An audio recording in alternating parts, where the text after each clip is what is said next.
చాలా ఈజీగా త్వరగా చేసుకునేటటువంటి రెసిపీలలో మనకి ఈ టమాటా రైస్ అనేది ఒకటి. మనం ఈ టమాటా రైస్ని చాలా ఈజీగా త్వరగా చేసుకోవడమే కాకుండా ఈ రైస్ అనేది చాలా టేస్టీగా ఉంటుంది. ఒక్కసారి మీరు టేస్ట్ చేశారంటే మళ్ళీ మళ్ళీ ఇలాగే ట్రై చేస్తారు, అంత బాగుంటుంది. ఇప్పుడు టమాటా రైస్ తయారు విధానం ఎలాగో మనం ఈ వీడియోలో చూసేద్దాం. అలాగే ఈ టమాటా రైస్ని లంచ్ బాక్స్లోకి చాలా ఈజీగా ప్రిపేర్ చేసుకోవచ్చు.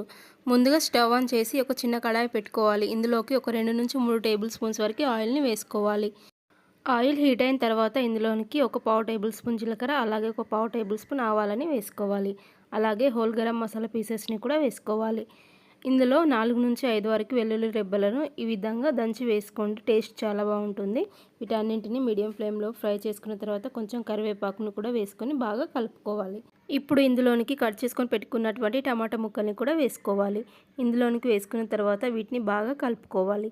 ఈ ఆయిల్లోనే మొత్తం ఈ టమాటా పీసెస్ అనేటివి బాగా మగ్గేంత వరకు ఉడికించుకోవాలి. మనకు టమాటా పీసెస్ అనేటివి ఎంత బాగా కుక్ అయితే మనకి రైస్కి టేస్ట్ అనేది అంత బాగా వస్తుంది. కాబట్టి టమాటా ముక్కల్ని బాగా ఉడికించుకోవాలి. ఈ విధంగా టమాటా ముక్కలన్నింటినీ బాగా కలుపుకున్న తర్వాత ఇందులోనికి టేస్ట్కి సరిపడినంత సాల్ట్ని కూడా వేసుకోవాలి. ఇక్కడ నేను ఒక 1 టేబుల్ స్పూన్ వరకు సాల్ట్ని వేస్తున్నాను. మీ టేస్ట్కి సరిపడినంత సాల్ట్ని మీరు వేసుకొని బాగా కలుపుకోండి. అలాగే ఇందులోనికి కొంచెం కారం పొడిని కూడా వేస్తున్నాను. ఈ మిర్చి పౌడర్ అనేది టమాటా ముక్కలకి బాగా పట్టే విధంగా కలుపుకోవాలి. అలాగే స్టవ్ని మీడియం ఫ్లేమ్లోకి టర్న్ చేసుకొని మూత పెట్టేసి ఒక 5 మినిట్స్ వరకు బాగా కుక్ చేసుకోవాలి.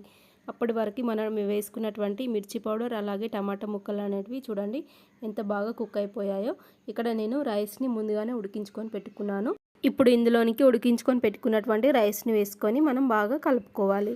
ఈ టమాటా పీసెస్ అనేటివి రైస్కి మొత్తానికి బాగా పట్టే విధంగా కలుపుకోవాలి. మనం ఫ్రై చేసుకున్నటువంటి టమాటాలన్నింటినీ కూడా రైస్కి పట్టే విధంగా బాగా కలుపుకున్న తర్వాత ఒక 5 నిమిషాల వరకు మూత పెట్టేసి అలాగే వదిలేయండి. ఆఫ్టర్ 5 మినిట్స్ తర్వాత మూత తీసేసి చూడండి మనకి టమాటా రైస్ అనేది చాలా టేస్టీగా రెడీ అయిపోతుంది. కాబట్టి ఇప్పుడు మనం స్టవ్ ఆఫ్ చేసేసి ఇప్పుడు సర్వింగ్ ప్లేట్లోకి తీసుకొని సర్వ్ చేసుకుంటే ఎంతో రుచికరమైనటువంటి ఈ టమాటా రైస్ని మనం చాలా ఈజీగా ఇలా రెడీ చేసుకోవాలో మీరు చూసారు కదా. అలాగే మీరు కూడా ఒకసారి ట్రై చేయండి, అలాగే టేస్ట్ చేయండి. నేను చేసిన ఈ రెసిపీ కనుక మీకు నచ్చినట్లయితే ఈ వీడియోకి తప్పకుండా ఒక లైక్ చేయండి, అలాగే షేర్ చేయండి. అలాగే మీలో ఎవరైనా మన ఛానల్ని మొదటిసారిగా చూస్తున్నట్లయితే మన ఛానల్ని తప్పకుండా సబ్స్క్రైబ్ చేసుకోవడం మాత్రం మర్చిపోకండి. అలాగే మంచి మంచి వీడియోస్ని రెసిపీస్ని మిస్ కాకుండా ఉండడం కోసం రెగ్యులర్గా మన ఛానల్ని ఫాలో అవుతూ ఉండండి. Thank you for watching. Next వీడియోలో మళ్ళీ కలుసుకుందాం.